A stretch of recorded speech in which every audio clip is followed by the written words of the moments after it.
वो तमाम ओवरसीज़ जो पाकिस्तान से बाहर हैं, अगर वो प्रॉपर्टी ख़रीदना या बेचना चाहते हैं तो क्या उनको पाकिस्तान में फाइलर होना ज़रूरी है? ना आप पाकिस्तान में कोई प्रॉपर्टी ख़रीद सकेंगे और ना इवन कोई प्रॉपर्टी आप बेच सकेंगे। पाकिस्तान ने अपना टैक्स बेस ब्रॉडन करना है, टैक्स नेट को वाइडन करना है ताकि ज़्यादा से ज़्यादा लोग टैक्स नेट के अंदर आ सकें और पता चल सके कि किसके पास क्या मौजूद है, किसके पास क्या है, क्या जा रहा है, किसकी कितनी कमाई है, ताकि उस लिहाज से ज़्यादा लोगों को टैक्स किया जा सके। इस वक्त बड़े डेस्परेट किस्म के मूव चल रहे हैं गवर्नमेंट की जानिब से, and I think government is going for the broke.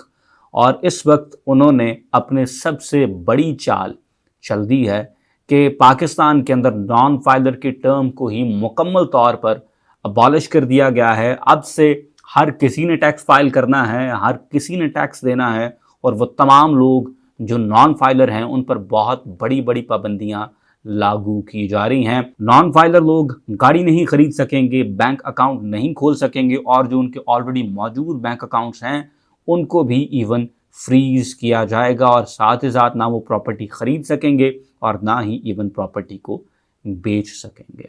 अब इस तमाम सूरत हाल के अंदर एक तबका ऐसा है जो पाकिस्तान से बाहर रहता है, जिन्हें हम कहते हैं ओवरसीज़ पाकिस्तानी, जिनकी काफ़ी बड़ी अमाउंट्स ऑलरेडी प्रॉपर्टी के अंदर टाइड अप हैं।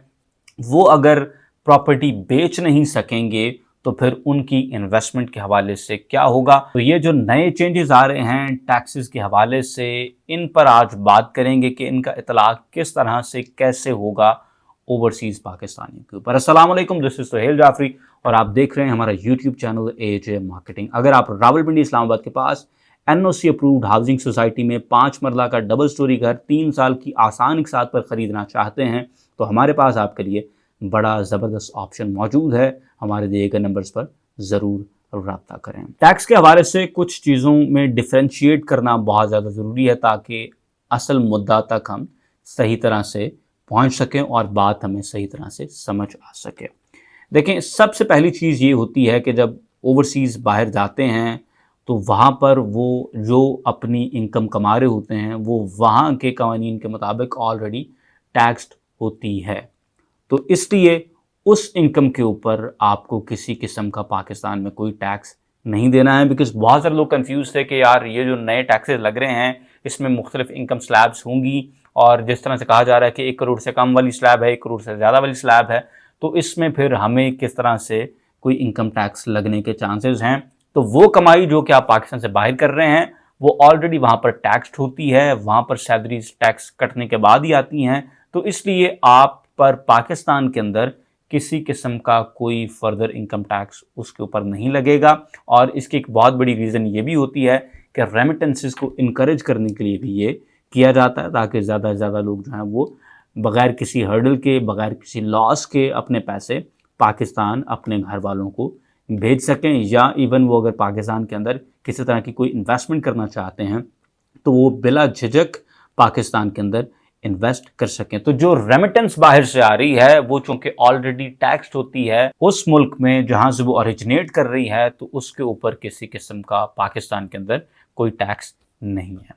दूसरी चीज़ अब टैक्स स्टेटस के हवाले से है कि क्या वो तमाम ओवरसीज़ जो पाकिस्तान से बाहर हैं अगर वो प्रॉपर्टी ख़रीदना या बेचना चाहते हैं तो क्या उनको पाकिस्तान में फाइलर होना ज़रूरी है, उनको यहाँ पर टैक्स ज़रूर फाइल करने होंगे या नहीं। तो टैक्स स्टेटस के हवाले से एक चीज़ आप ज़रूर जान लें कि जितने भी ओवरसीज़ पाकिस्तानी हैं, जिस तरह से पहले भी उनको एक्टिव टैक्स पेयर ही गिना जाता था और वो ATL यानी एक्टिव टैक्स पेयर लिस्ट के अंदर शामिल होते थे, वो आइंदा भी अब इसी टैक्स पेयर लिस्ट के अंदर शामिल होंगे। और एक चीज़ मैं अक्सर ओवरसीज़ भाइयों से कहता हूँ कि भाई अपना नाइकॉप ज़रूर बनवा लिया करें ताकि नादरा के डेटा के मुताबिक भी आप पाकिस्तान से बाहर ही तस्वर किए जाएं। जो आपका नाइकॉप होता है वो नादरा में आपका डेटा चला जाता है कि ये भाई साहब जो हैं ये पाकिस्तान से बाहर रिजाइड करते हैं, तो आपका डेटा अभी भी नादरा से क्रॉस वेरीफाई होगा। अगर वहाँ पर आपका नाइकॉप शो हो रहा हुआ तो फिर आपको ATL यानी एक्टिव टैक्स पेयर लिस्ट के अंदर शुमार किया जाएगा, अदरवाइज आप नॉन फाइलर्स के ज़ुमरे के अंदर आएंगे। और नॉन फाइलर्स पाकिस्तान में आप चूँकि एग्जिस्ट नहीं करते तो फिर आप पाकिस्तान में एग्जिस्ट ही नहीं करेंगे।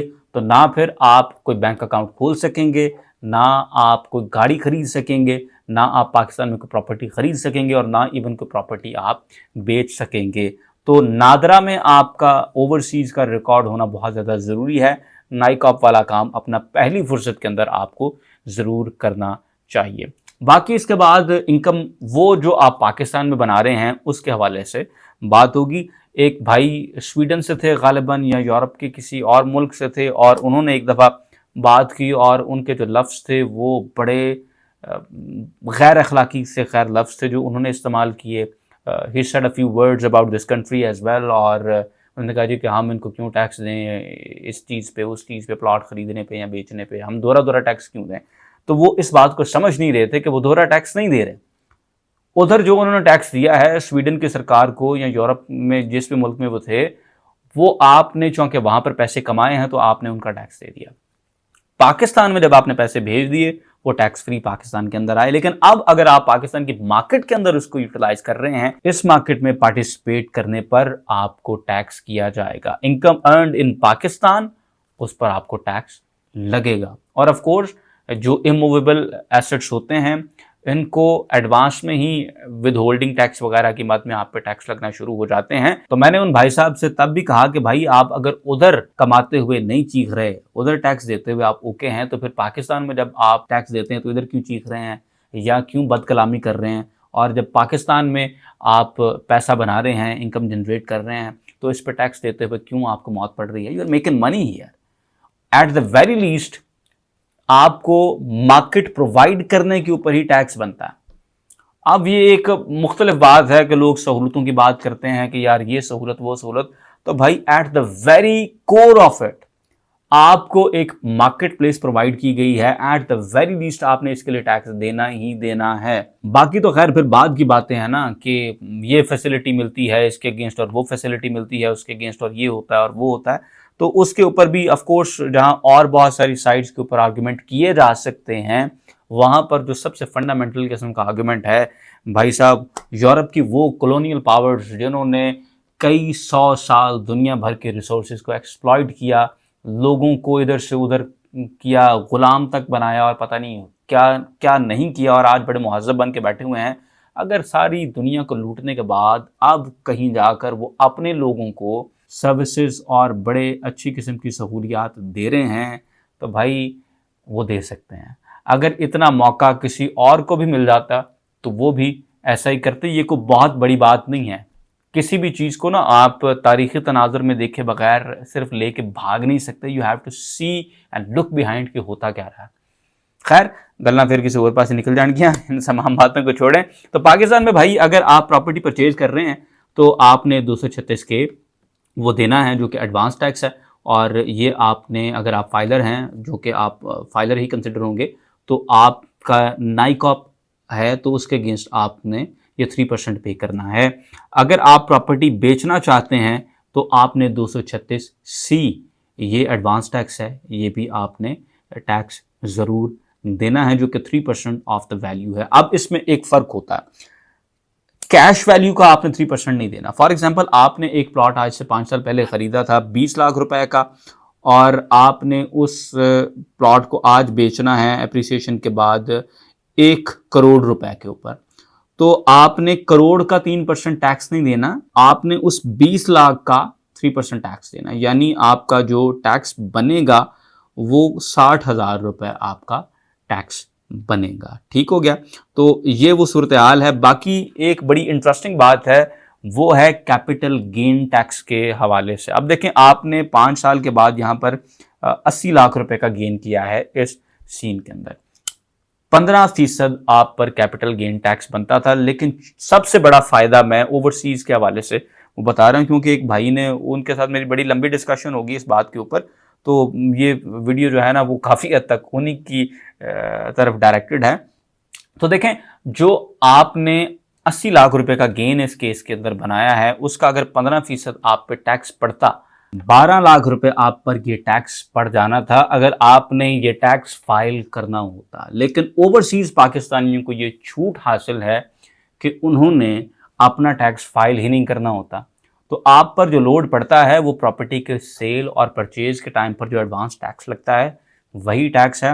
गेन टैक्स तो उसने देना है जिसने टैक्स फाइल करना है और फिर उसके बाद अपनी इनकम पे हिसाब देना है कि यार ये मैंने इतने की चीज़ ली थी और मैंने इतने की बेच दी है, ये मुझे इस पे गेन हुआ है, और उसके ऊपर फिर आपने अपना ड्यू टैक्स देना है।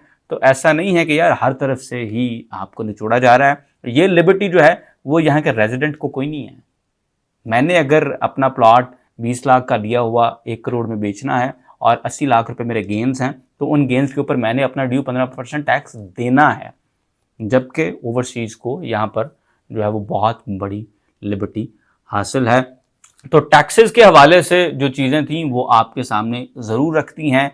बाकी मामला जो हैं वो आप गोइंग फॉरवर्ड जिस तरह से माशाल्लाह देख रहे हैं कि पाकिस्तान को IMF पैकेज अल्हम्दुलिल्लाह मिल चुका है, जिसमें मैं बता चुका हूँ कि पैसे कितने ये कोई सिग्निफिकेंट चीज़ नहीं है। इसका असल फ़ायदा आपको होता है कि आपको और जगहों पर भी अगर आपने कहीं से क्रेडिट लेना हो तो आपको क्रेडिट भी ईजीली मिल जाता है, आपको डायरेक्ट इन्वेस्टमेंट्स आना शुरू हो जाती हैं और आपकी इकॉनमी के लिए ये एक बड़ी पॉजिटिव बात है कि भाई क्रेडिटर जो है वो आप पे रिलाई कर रहा है कि यू कैन पे बैक।